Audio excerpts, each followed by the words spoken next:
Hi Fire Signs! Aries Leon Sagittarius, welcome po sa ating channel. At ito ay inyong Daily Gabay Tarot Reading for May 25 to 26, 2024.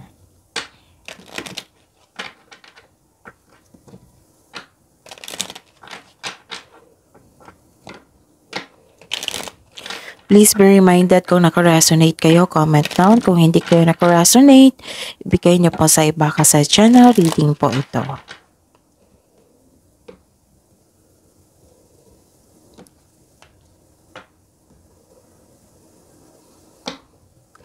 Gamitin ang reading na ito bilang gabay lamang. Please like, subscribe, and click bell button for notification para updated po kayo sa daily tarot reading natin. Maraming salamat po.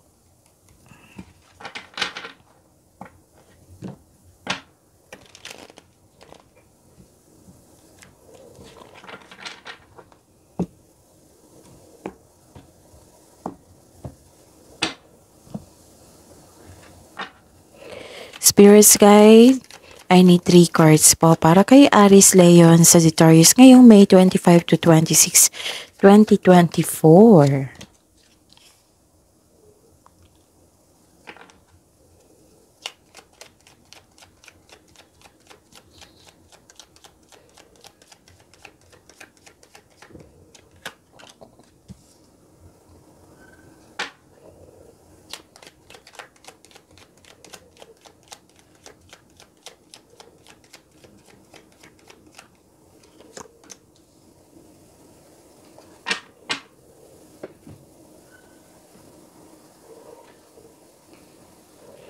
Kuha tayo ng mensahe.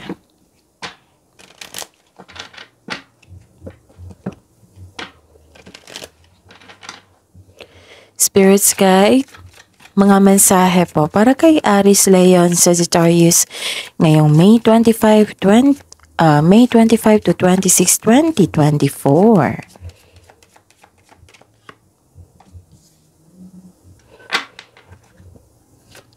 Another message po.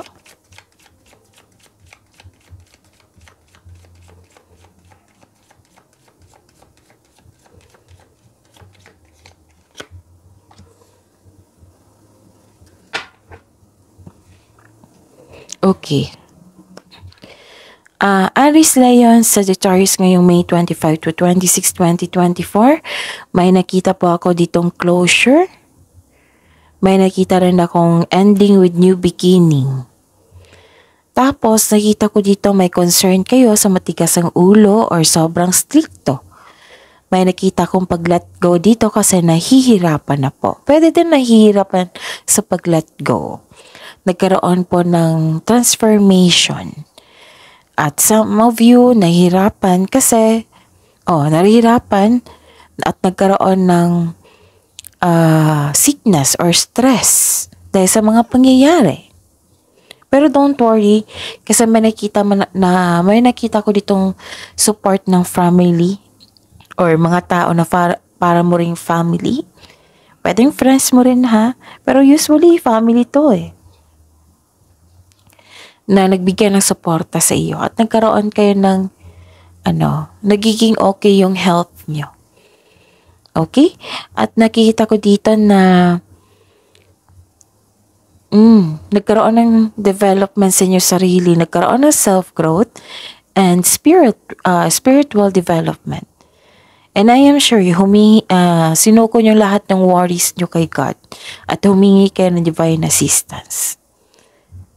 And nakita ko dito Aries Leon Sagittarius na may nagbigay ng tulong sa inyo. May nagbigay ng tulong sa iyo. Pwede din kayong nagbigay ng tulong. May nakita kasi akong regalo dito Tapos, nakatanggap kayo ng grasya, pleasure, love, unconditional love, and may nakita kong abundance dito at meron ako nakitang happiness. Ang ganda, no? So, ang message po para sa inyo, find a way to abundance. This is money. So, this is the clarification of your card here na may abundance na naganap. and blaze your own trail. Okay?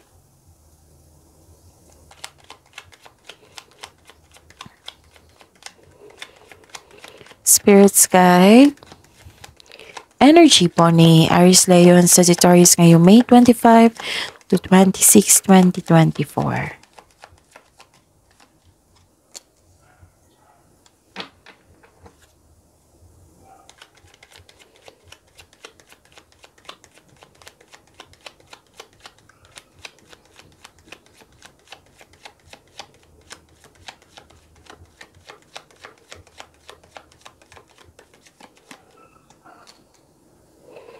By the way, Aries, Leo, and Sagittarius,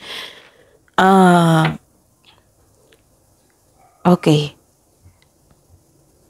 Maaring uploaded na ngayon yung June 2024 Mantika by Tarot reading niyo po. So, magkasunod lang po sila ng video na ito. So, pasensya na po sa delay ha. Kasi may lakad ako nung kahapon. Tapos, ayun. So, tuloy na po. Tuloy na po yung Mantika by Tarot reading niyo po, June 2024. I-check niyo po ngayon after this video. And, nais ko ipaalam sa inyo sa mga suki ko dito na Aries, Leo, and Sagittarius na open po ang Mantika by Tarot reading niyo po. Open for booking na po yung Mantika by Tarot reading nyo for June 2024. So, PM nyo po ako. At sa mga bago dito na gusto magpa-personal reading, ito po yung video nyo sa baba niyan. May nakasulat dyan na May 25 to 26 para kay Aries, Leo, and Sagittarius. At sa baba pa niyan, may nakasulat dyan na posted link. Okay? I-click nyo po yung link na yan and message me for inquiry and for booking. Maraming salamat po. Okay. Okay, Aries. May nakita ko dito. May nangyari talagang love is blooming. Diba? May sabi ako kanina. So, this is a clarification. This is a second card na clarification. May ganap talaga na love is blooming. At saka may bagong pasok dito na isang relasyon. This is commitment. May commitment na nangyari. May choices, may commitment, may unity ako nakita dito. May nakita ko ditong attraction at romansa ay nagpapahiwatig. May parating na love or maliligaw. This is also means nagkaroon ng bagong relasyon. Nagkaroon ng mutual respect and healthy communication. So, celebrate the love in your life. Pwede din na may namumuong romansa sa workplace mo. Or yung partner mo, kasamahan mo dyan sa trabaho. Pwede din na may makipag-business partner sa'yo ha. Makipag-teammate. And some of you, gusto nyo yung trabaho nyo ngayon, yung mga ginagawa nyo ngayon, kasi nagbibigay ito ng financial stability sa inyong buhay.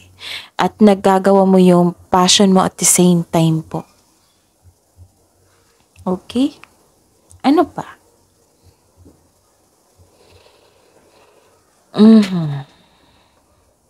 So, yun nga.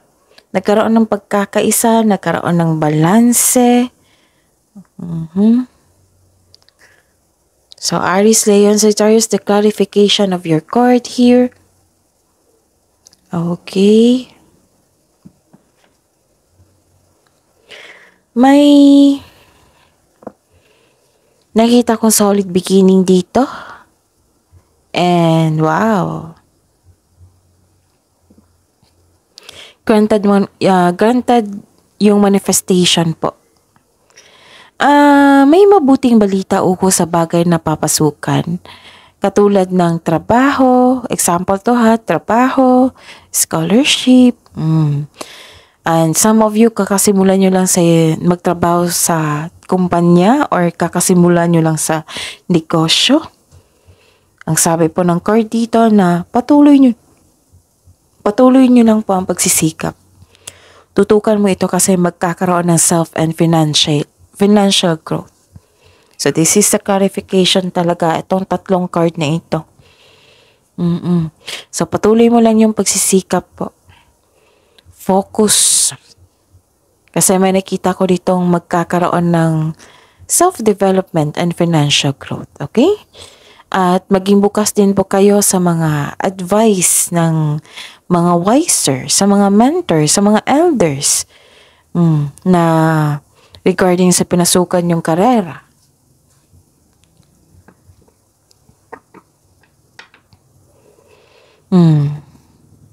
May bagong... So this is the clarification talaga na may bagong simula. Bagong simula ng relasyon, bagong simula ng pagkikipag-partnership, bagong simula sa trabaho, sa negosyo. Ilan sa inyo, nakita ko dito na dinidevelop nyo yung bagong hobby nyo or skills na makadagdag ng income. At yun. So, this is good kasi nakita ko naman dito, diba, sabi po ng card na tutukan nyo kasi magbibigay ito ng self-development sa inyo at financial growth.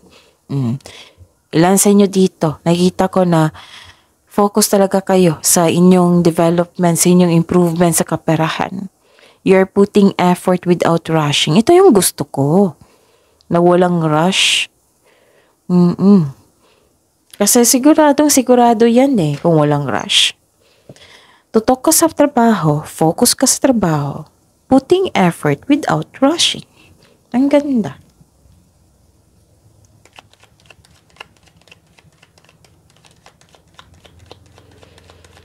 Spirit's Guide, Career and Money po ni Aries Leon Sagittarius ngayong May 25 to 26, 2024.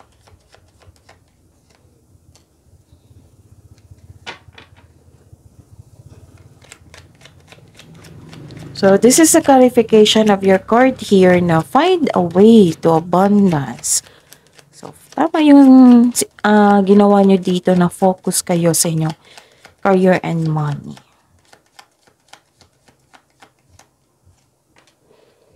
Be yourself din po, sabi ng card nyo dito. Okay? So, sa career and money tayo.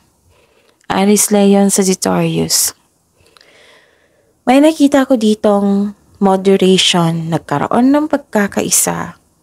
So, ilang cards na nagsabi dito na nagkaroon ng pagkakaisa.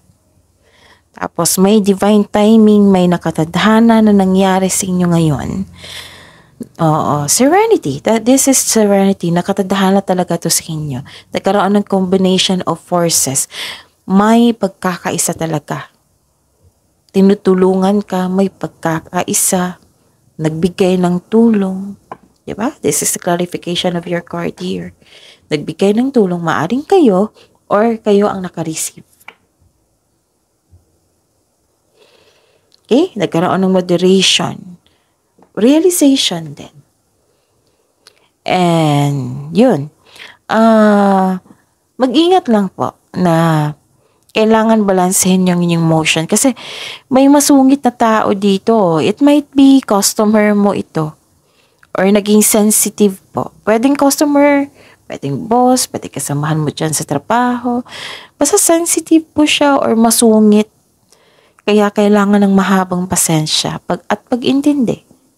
Kailangan ng pagbalansa dito. Kaya maging handa.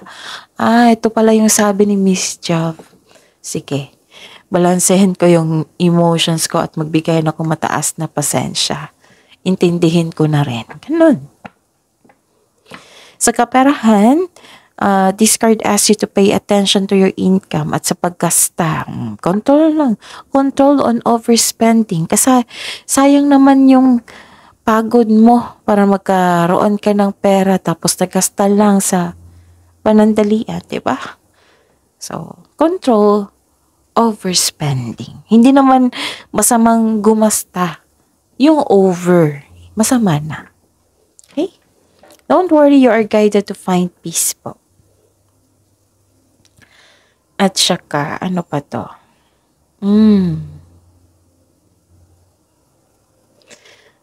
Ano to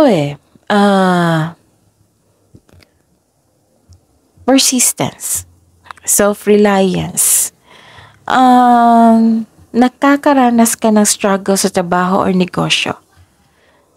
Pero ayun, baka yun, yung masungit. Diba? Yung sabi ko kanina na masungit, baka siya isa sa dahilan. So, maging handa. Kasi alam nyo na, diba, na may challenge. Tapos, paalala lang po, nasabi po ng card dito na temporary lang po ito.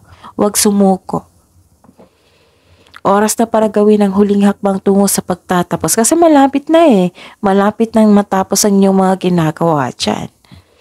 Ang inyong proyekto. Pagtatapos ng pangmatagalang pagsusumikap.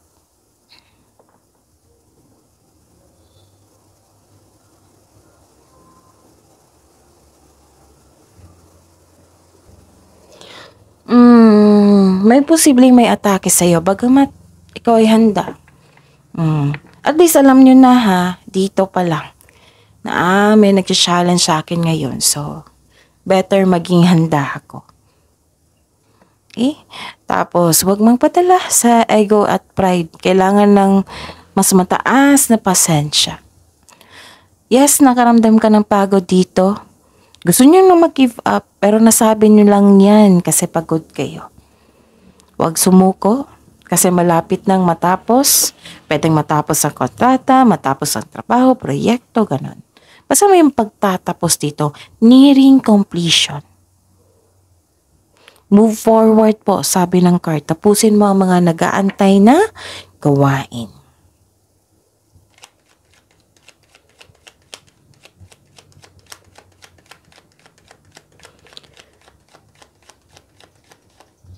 Spirits Guide, Love Life, Self-Love, Partnership, and Romance ni Aries Leon Sagittarius ngayong May 25 to 26, 2024.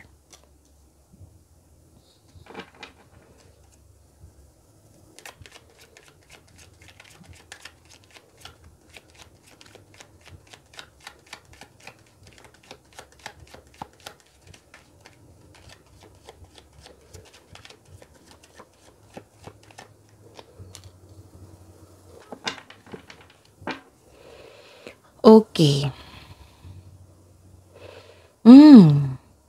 Aries, Leon, Sagittarius. I see. Nakikita ko dito nagkaroon ng emotional stability, empathy. Kayo ay mahinahon, mature na mag-isip, mapagmalasakit sa kapwa, maaari ring emotional. Nagsiset ka ng boundaries or guarded ka while being mindful of those around you. Okay? Blessed ka kasi stable ka na or stable na yung kapareha mo at naging emotional intelligent. Marunong magbalanse sa kanyang emotion. And guarded din pero once nakuha mong loob niya, grabe itong magmahal. Lalo na sa mga single dyan. Tapos sa mga buhay mag-asawa dito, sa mga buhay mag-asawa, sa mga marelasyon, iparamdam mo sa kanya, sa inyong partner na may malasakit at supportive kayo sa inyong relasyon. Okay? Okay, ano pa?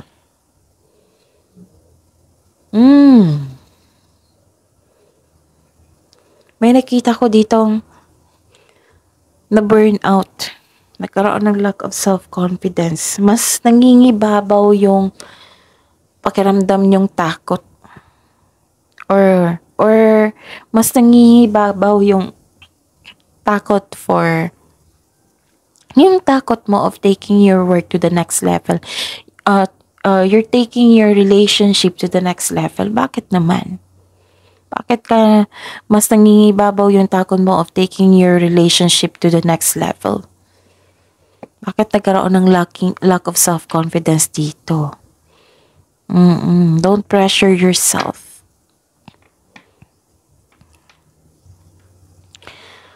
Okay, okay, hindi pala lahat na magbigay ng, what I meant is, kasi may, di ba, may nasabi ako kanina dito at dito na may nagbigay ng tulong para maging maayos yung trabaho mo, problema mo. Dito naman, dito naman, may aalok ng tulong, pero hindi mo tatanggapin. So, some of you hindi tatanggapin. Pwedeng napuno na kayo sa inyong partner. Pwedeng napuno na kayo. Tsaka, may hesitation ako nakita dito eh. Parang ayaw ng kasal. Pwedeng kayo to or partner nyo. Basta burnout po. Yung sukdulan na, yung punong-puno ka na. Pero sabi po ng card dito, kailangan nyo daw mag-rest. Kailangan nyo mag-rest po. Okay? Pahinga muna. So, ayun. Tingnan natin kung may repeating number. 8957. Okay, may 99 po. Ano pa? 6.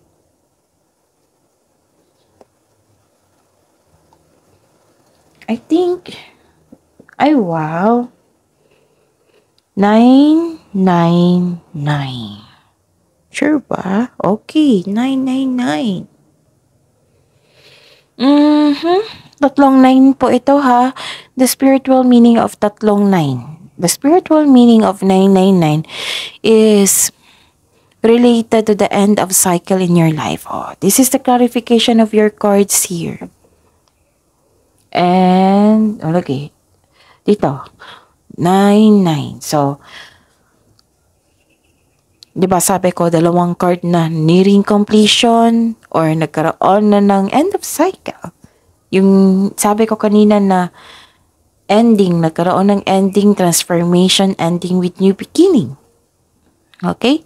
So, this is 999 is related to the end of cycle in your life.